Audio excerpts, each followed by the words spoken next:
ఓం సమర్థ సద్గురు సాయినాథ్ మహారాజ్కి జై. ఓం సాయిరామ్. మన బాబా కుటుంబ సభ్యులందరికీ నమస్తే అండి. హాయ్ ఫ్రెండ్స్, మీ అందరిపైన షిరిడి సాయినాథుని ఆశీస్సులు ఉండాలని, మీరు ఎప్పుడూ సంతోషంగా ఉండాలని మనస్ఫూర్తిగా బాబా గారిని కోరుకుంటున్నానండి. ఫ్రెండ్స్, మీకు ఎటువంటి సమస్యలు ఉన్నా సరే ఒక్కసారి ఈ గురువుగారిని కాంటాక్ట్ అవ్వండి.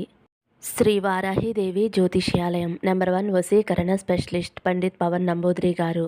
ఫోన్ నెంబర్ వచ్చేసి 9043637512. మీ సమస్య ఏదైనా సరే, విద్య, ఉద్యోగం, వ్యాపారం, పెళ్ళి, భార్యాభర్తల మధ్య గొడవలు, అత్తాకోడల మధ్య గొడవలు, ప్రేమించి మోసపోవటం, ఆర్థిక ఇబ్బందులు, ఇలా ఎటువంటి సమస్యలు ఉన్నా సరే ఆ సమస్యకు తగిన పూజలు చేసి గురువుగారు 24 గంటల్లో పరిష్కారం చూపిస్తారండి. ఒక్కసారి నమ్మకంతో గురువుగారిని కాంటాక్ట్ అవ్వండి. ఇంక ఈరోజు వీడియోలోకి వెళ్ళిపోదామండి. మన బాబాగారు సందేశం అండి. మన బాబాగారు ఏమంటున్నారంటే, తల్లి, ఈ గురువారం రోజున నువ్వు ఎంతో ఆశపడే ఎదురు చూసే శుభవార్త తీసుకువచ్చానమ్మా. ఈ శుభవార్త కోసమే కదా తల్లి ఎన్నో రోజుల నుంచి ఎదురు చూస్తున్నావు. ఈ శుభవార్త నీకు పట్టరాని సంతోషాన్ని కలిగిస్తుంది తల్లి. నా మీద నమ్మకంతో ఒక నెంబరు తాకు అని అయితే మన బాబాగారు మనందరి కోసం చాలా అంటే చాలా చక్కటి సందేశం తీసుకొచ్చారండి. మరి మన బాబాగారు అలా ఎందుకు చెబుతున్నారో ఆయన మాటల్లోనే తెలుసుకుందాము. ఫ్రెండ్స్, చిన్న రిక్వెస్ట్ అండి, మన వీడియోస్కి అయితే ఒక చిన్న లైక్ ఇవ్వండి. ఫస్ట్ టైం చూసేవారైతే మన బాబా భక్తి ఛానల్ తప్పకుండా సబ్స్క్రైబ్ చేసుకోండి. ప్రతి ఒక్కరి జీవితంలోనూ బాధలు, కష్టాలు అనేవి సహజమేనండి. అటువంటి వాటి నుండి తప్పించుకోవటానికి భగవంతుడు ఏదో ఒక మార్గం అయితే మనకి చూపిస్తారండి. అందులోనే మనకి ఒకటి చూపించిన మార్గం ఈ సందేశాల మార్గమండి. బాబాగారి సందేశాల వల్ల ఎంతోమందికి మనశ్శాంతి, సమస్యకి పరిష్కారం కూడా దొరుకుతుందండి. ఇంకా 1వ నెంబర్ తాకిన వారి గురించి అయితే మన బాబాగారు ఇలా చెబుతున్నారండి. నువ్వు ఎప్పుడూ కూడా సంతోషంగా ఉండాలి అని కోరుకుంటావమ్మా. నీ భవిష్యత్తులో ఏం జరుగుతుందోనని, ఏ కోరికైతే కోరికని గట్టిగా దృఢ సంకల్పంతో ఉన్నావో ఆ కోరిక అనేది ఖచ్చితంగా నీకు తీరబోతుంది తల్లి. నువ్వు చెయ్యాలి అని అనుకున్న పనులు ఏవైతే ఉన్నాయో ఆ పనులన్నీ కూడా తప్పకుండా జరుగుతాయి తల్లి. వాటిని నువ్వు చేయటం వలన ఎంత ఉత్తమమైన స్థాయికి నువ్వు చేరుకోగలుగుతావో, అలాగే ఎంతో కాలం నుంచి నువ్వు అనుకున్న పని జరగటం లేదు అని ఎదురు చూస్తున్నావో ఆ పనులన్నీ కూడా సక్రమంగా నెరవేరే సమయం అయితే వచ్చింది తల్లి. ఆ సమయం ఇంకెంతో దూరంలో లేదు. అతి కొద్ది సమయంలోనే నీ పనులు అనేవి పూర్తవుతాయి తల్లి. ఇంకా నువ్వు నీ కెరియర్ గురించి ఆలోచిస్తున్నావు కదమ్మా, నా భవిష్యత్తు ఎలా ఉంటుందో అని. దాని గురించి నువ్వు ఆలోచించవలసిన అవసరం లేదమ్మా. నీ భవిష్యత్తులో చిన్న చిన్న కష్టాలు అనేవి వస్తూ ఉంటాయి. నువ్వు ఎంతో మంచి దారిలో ఇప్పుడు నడుస్తున్నావు. నీ మంచి ప్రవర్తనతోటి ఆ కష్టాలన్నిటినీ కూడా జయించగలుగుతావు తల్లి. నీ మంచితనమే నిన్ను కాపాడుకుంటూ ఉంటుందమ్మా. ఎప్పుడూ కూడా ఆ మంచితనాన్ని వదలవద్దు. నువ్వు ఏ వ్యాపారమైతే మొదలు పెట్టాలి అని అనుకుంటున్నావో ఆ వ్యాపారాన్ని మొదలుపెట్టు తల్లి. నీకు అంతా కూడా సక్రమంగా జరుగుతుంది. నువ్వు ఒక మంచి శుభవార్త అయితే వినబోతున్నావు తల్లి.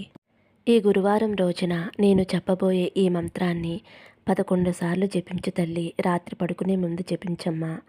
మంత్రం ఏమిటి అంటే, ఓం శ్రీ సాయి సర్వాభిష్ట ఫలప్రదాయ నమః. ఓం శ్రీ సాయి సర్వాభిష్ట ఫలప్రదాయ నమః. ఓం శ్రీ సాయి సర్వాభిష్ట ఫలప్రదాయ నమః. తల్లి, ఈరోజు రాత్రి ఈ మంత్రాన్ని జపించి పడుకో తల్లి. నువ్వు అనుకున్న పనులన్నీ కూడా నిర్విఘ్నంగా జరుగుతాయి. నువ్వు ఎదురు చూసే శుభవార్త విని నీ మనసు ఎంతో సంతోషం కలుగుతుంది అని అయితే మన బాబాగారు 1వ నెంబర్ తాకిన వారి గురించి అయితే ఇలా చెబుతున్నారండి. ఇప్పుడు 2వ నెంబర్ తాకిన నా బిడ్డ అతి త్వరలోనే మంచి వార్త వినబోతుంది.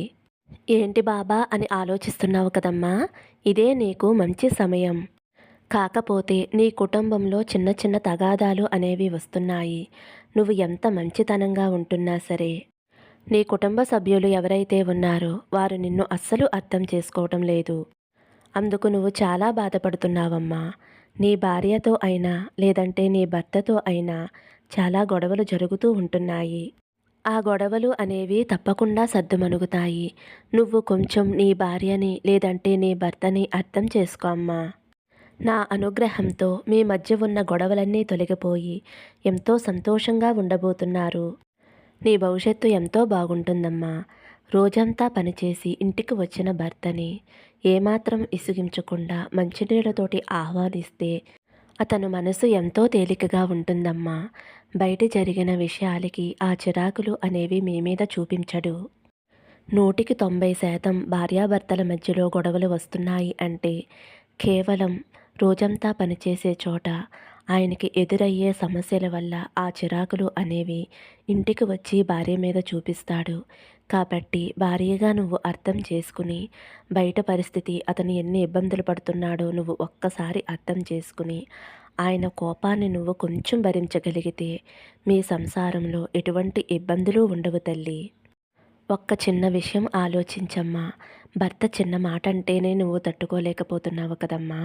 మరి అతను పనిచేసే చోట యజమాని, అలాగే తోటి వాళ్ళు ఎన్నో మాటలు అంటూ ఉంటారు కదా తల్లి! అవన్నీ కూడా అతను పడాలి. ఎందుకు పడుతున్నాడమ్మా? మీకోసమే కదా! నీ కోసం, నీ బిడ్డల కోసం, తల్లిదండ్రుల కోసం ఇవన్నీ కూడా అతను భరిస్తున్నాడు. ఆ చిరాకు, ఆ బాధతోటి కొంచెం కసురుకున్నా, చిన్న మాట అన్నా నువ్వు ఓర్చుకోలేవా తల్లి? అది నువ్వు ఎప్పుడైతే అర్థం చేసుకుంటావో మీ మధ్య ప్రేమ అనురాగాలనేవి పెరుగుతాయమ్మా. నేను చెప్పింది అర్థమైంది కదా తల్లి. భర్త చిరాకు పడ్డాడు అని నువ్వు బాధపడవద్దు. కొంచెం సేపు సహనంగా ఉన్నావు అంటే నీ భర్త నిన్ను అర్థం చేసుకుని అయ్యో అనవసరంగా చిరాకు పడ్డాను కదా అని అతనిలో మార్పు అనేది ఖచ్చితంగా వస్తుందమ్మా. మెల్లిమెల్లిగా నువ్వు సహనంగా ఉండటం చూసి మెల్లిమెల్లిగా తనలో మార్పు తెచ్చుకుంటాడు. బయటి చిరాకులు బయటే వదిలేస్తాడు. అప్పుడు నిన్ను ప్రేమగా చూసుకుంటాడమ్మా. నీ సహనం, ఓపికే అతన్ని మారుస్తుంది. కాబట్టి అతను అరుస్తున్నాడని తిరిగి నువ్వు అరవవద్దు. సహనంగా ఉండు తల్లి. ఏమ్మా, తల్లిదండ్రులు తిట్టినప్పుడు నువ్వు పడలేదా? అలాగే భర్త చిన్న మాట అంటే ఎందుకు తల్లి అంత పౌరుషం? పౌరుషం వద్దు తల్లి. భర్త అంటే నీలో సగభాగం.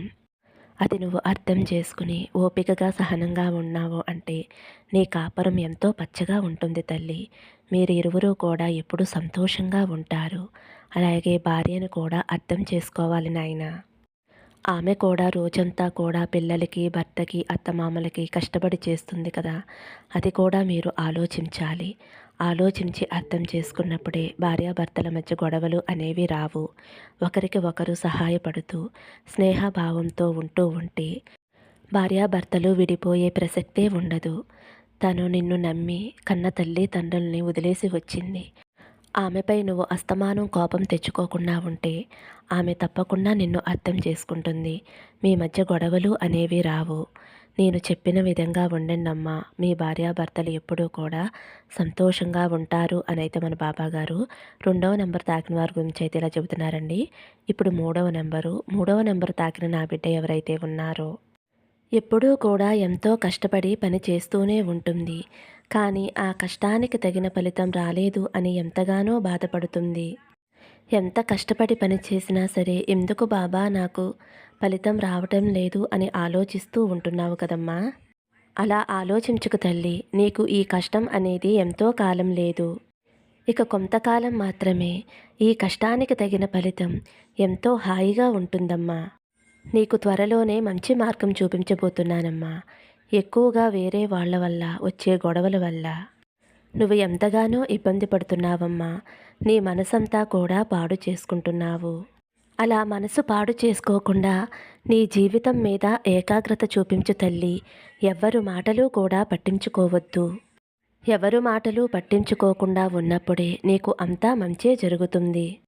ఏ శుభకార్యాన్నైతే నువ్వు చెయ్యాలి అని అనుకుంటున్నావో ఆ శుభకార్యాన్ని నువ్వు చేయబోతున్నావు తల్లి. అంతేకాకుండా నీ ఇంట్లో వారు నీకు సపోర్ట్ చేస్తున్నా కానీ వారి మాటలు నెట్టివేస్తున్నావమ్మా. బయట వారి మాటలే పట్టించుకుంటున్నావు. నీ ఇంట్లో వారి మాటలు నెట్టివేసి బయట వాళ్ళని పట్టించుకుంటున్నావు కానీ నీకు ఇంట్లో వాళ్ళే ముఖ్యం అని గుర్తుంచుకో తల్లి. నువ్వు ఎవరినైతే ఇష్టపడుతున్నావో వారితోనే ఈ సంవత్సరం నీకు వివాహం జరగబోతుందమ్మా. ఖచ్చితంగా సంబంధ బాంధవ్యాలు బలపడతాయి తల్లి.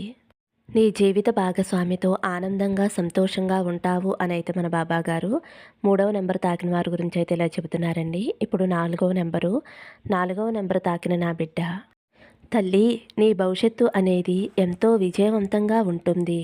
నా బిడ్డ ఊహించలేదు అంత గొప్ప విజయం అందుకోబోతుంది.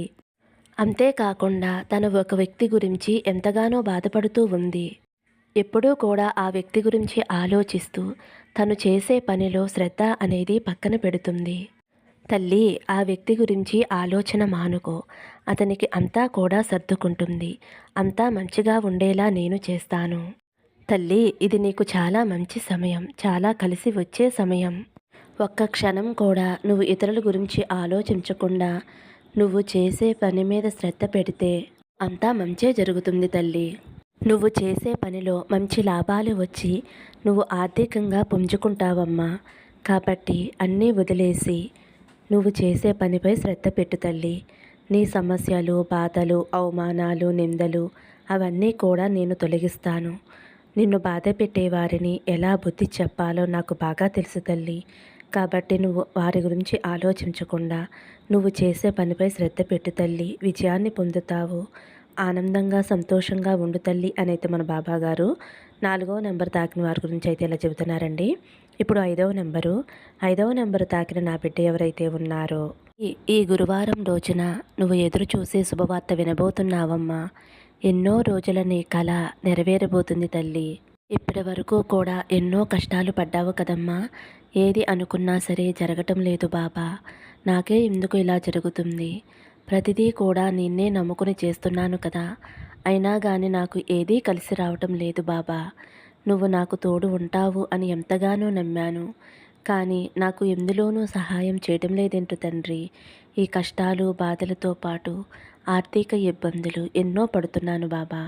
కాబట్టి నువ్వు ఈ ఆర్థిక ఇబ్బందులు తొలగించి, ఈ కష్టాలు, సమస్యలు తొలగించి నా జీవితానికి ఒక మంచి దారి చూపించు బాబా అని ఎంతగానో నన్ను వేడుకుంటున్నావు కదమ్మా. తల్లి, నువ్వు అంతలా బాధపడుతూ ఉంటే నేను చూస్తూ ఊరుకోగలనా అమ్మా? నేను నీ తండ్రిని కదా తల్లి. నీ సమస్యలను పరిష్కరించటం కోసమే ఈ గురువారం రోజున నీ వద్దకు వచ్చానమ్మా. నీ సమస్యలు, బాధలు, కష్టాలు, ఆర్థిక ఇబ్బందులు అన్నీ కూడా తొలగించబోతున్నాను. నేటితో నీ కర్మఫలం అంతా కూడా పూర్తి కాబోతుంది తల్లి. ఇన్ని రోజులు ఆలస్యం అయింది ఇందుకేనమ్మా. ఎందుకంటే ఆ కర్మ అనుభవించేశావు అంటే మళ్ళీ మళ్ళీ అనుభవించవలసిన అవసరం లేదు తల్లి. కాబట్టి నీ పూర్వజన్మ కర్మఫలమంతా కూడా పూర్తయిపోయిందమ్మా. నువ్వు ఇక అనుభవించవలసింది ఆనందాలు, సంతోషాలు మాత్రమే. నువ్వు నా కోసం ఏమీ చేయలేకపోతున్నాను అని ఎంతగానో బాధపడుతున్నావు కదా తల్లి. నువ్వు నా కోసం ఏమీ చేయక్కర్లేదమ్మా. నీ నిర్మలమైన మనసు నాకు ఎంతో ఇష్టమమ్మా. నువ్వు నా ముందు భక్తితోటి ఒక పువ్వు సమర్పించినా చాలు తల్లి. అదే నాకు ఎంతో ఆనందాన్ని ఇస్తుంది. నా బిడ్డ నా కోసం ప్రేమతోటి పువ్వు సమర్పించింది. నీలో భక్తి, ప్రేమ మాత్రమే చూస్తానమ్మా. నేను ఆడంబరాలు, అంగులు ఇవేమీ చూడను, కోరుకోను తల్లి. నా భక్తులు ఎప్పుడూ కూడా నిర్మలమైన మనసుతో నన్ను పూజించి ఆరాధిస్తే చాలు తల్లి. అంతకు మించి నాకు ఏమీ అవసరం లేదు. నా ఆశీస్సులు నీకు ఎప్పుడూ ఉంటాయి తల్లి. నా కరుణా చూపు నీపై పడిందమ్మా. నీకు ఇకపై అన్నీ కూడా సుఖ సంతోషాలే, ఆనందాలే. నీ కష్టాలు, బాధలు అన్నీ తొలగిపోబోతున్నాయి. నువ్వు అనుకున్నవన్నీ నెరవేరుతాయమ్మా. నీ కల నెరవేరబోతుంది. ఆర్థిక ఇబ్బందులు తొలగిపోబోతున్నాయి. నీ కుటుంబంతో కలిసి ఎంతో ఎంతో సంతోషంగా ఉంటావమ్మా. నీకు వీలు కుదిరితే నా ఆలయానికి రామ్మా. నా కోసం ఏదైనా తీపి పదార్థం చేసుకురా తల్లి. నీ జీవితం ఎంతో మధురంగా మారబోతుంది.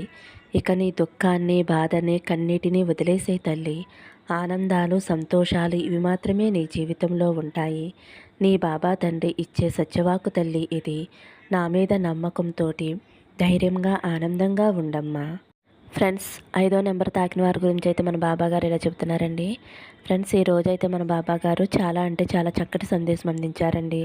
ఈ సందేశం మీ అందరికీ కూడా నచ్చింది అనుకుంటున్నాను ఫ్రెండ్స్. నచ్చితే ఒక చిన్న లైక్ ఇవ్వండి. శ్రద్ధ సబూరి అని కామెంట్ చేయండి. సర్వే జన సుఖినో భవంతు. సమస్తం సద్గురు సాయినాథార్పణమస్తు. శుభం భవతు. జై సాయిరామ్.